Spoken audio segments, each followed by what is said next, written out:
Sir आम्ही उंबरली गावातले सगळे रहिवासी आहोत आणि इथलेच स्थानिक आहोत भूमिपुत्र. माझं नाव लालचंद पाटील आणि आमच्या ह्या सगळ्या जमिनी जेवढ्या दिसतात इथे ह्या सगळ्या वडिलोपार्जित आहेत. ज्या वेळेला आमच्या वडिलांनी इथे आजोबांनी इथे पहिले शेतं असायची आमची, तर मध्यंतरीच्या काळामध्ये आमच्या आजोबांच्या वेळेला काही ठराविक प्लॉटिंगच्या माध्यमातून ती जमिनीचा व्यवहार झालेला होता, पण तो चुकीच्या पद्धतीने झालेला होता आणि ती सेल परमिशन जी होती त्यामध्ये त्या कलेक्टर ऑफिसरने टर्म कंडिशन दिलेल्या होत्या, त्या कुठल्याच फॉलो नाही केल्या आणि सातबाऱ्याचे तुकडे तुकडे केले. 2 गुंठे 3 गुंठे 1 गुंठे अशी 6.5 एकरची इथे प्लॉटिंग झालेली आहे. आणि आज त्या प्लॉटधारकांना हाताशी धरून अनंत डेव्हलपर्सने त्यांच्या नावाने डेव्हलपमेंट ॲग्रीमेंट केला आणि त्याच्यावरून परत ते हँडओव्हर पलावा डेव्हलपर्सकडे केलं आणि जमिनीवरची वस्तुस्थिती तशीच राहिली. आज ती जमीन आमच्या आजोबा पंजोबापासून आमच्याच ताब्यात राहिली. जमिनीवर ताबा घेण्यासाठी कोणीही आलं नाही आजपर्यंत आणि त्या संदर्भात आम्ही पिटिशन पण दाखल केले आहेत. कोर्टात आमचे मॅटर चालू आहेत. याच संदर्भात 2019पासून आम्ही कोर्टात आहोत. तर अशा परिस्थितीमध्ये असताना आज आम्हाला 4-5 आठवडाभर आधीपासून पोलिसांमार्फत पण 2 वेळा आम्ही जाऊ तक्रार अर्ज पण दिले, आम्ही CP ऑफिसला दिले, सगळीकडे दिले. तर त्या संदर्भात आम्हाला अजून कुठल्याही तिथे न्याय मिळाला नाही.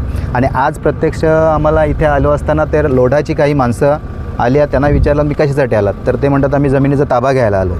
पण त्यांना म्हटलं आमचा ताबा असताना आणि कोर्टात मॅटर असताना तुम्ही कसे काय ताबा घ्यायला आले. तर मग त्यांनी तिकडे मला वाटतं पोलीस स्टेशनला कळवलं आणि पोलीस इथे आले मनपाडा पोलीस स्टेशनच्या. आम्ही त्यांना आमची वस्तुस्थिती आमचं म्हणणं त्यांना सांगितलं आहे. आमच्यापर्यंत त्यांना सगळ्या पद्धतीने त्यांना समजवलं आहे सगळ्या कायदेशीर गोष्टी आणि त्यांच्याही ते लक्षात आल्यात. मागे मध्यंतरीच्या काळामध्ये आम्ही खासदार साहेबांना पण वर्षा बंगल्यावर भेटलो.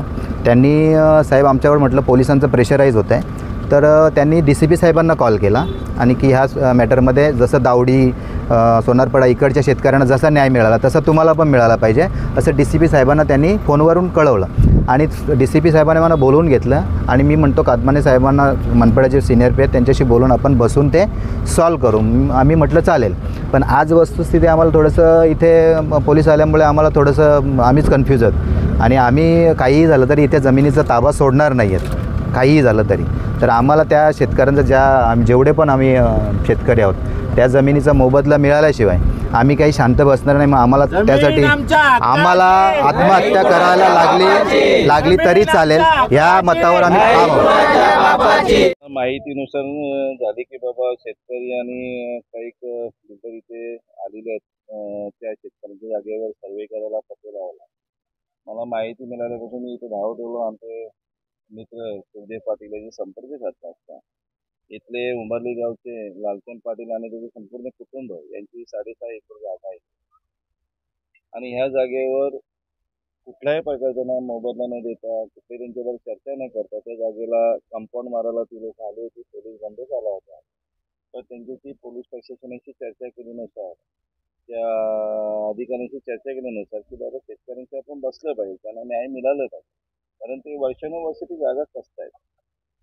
खासदार साहेबांशी संपर्क साधला. खासदार साहेबांनी 2 दिवसात आम्हाला वेळ देणार आहेत, शेतकऱ्यांवर बसणार आहेत आणि जो चांगल्या प्रकारे शेतकऱ्यांना पसंत येईल तसा मार्ग काढून तो प्रश्न या 2 दिवसात आम्ही मिटवणार आहोत. तत्पूर्वी आजच्या या सर्वेच्या कामाला स्थगिती दिलेली आहे. कुठल्याही प्रकारचं काम करण्याचं करू नये असे सांगितण्यात आलेले आहे आणि शेतकऱ्यांचा जोपर्यंत निर्णय होत नाही तो बाई इथे कोणीही बाहेरचा व्यक्ती असेल ते कंपाऊंड मारायला आलं तर तरी कुठे येऊ नये आणि कुठे वाद घालू नये. आणि वादाने कुठलाही प्रश्न सुटत नाही, चर्चा केल्यानंतर प्रश्न सुटतात आणि शेतकऱ्यांच्या बाजूने हा प्रश्न निकाल लागला पाहिजे असं आमची सर्वांची मागणी.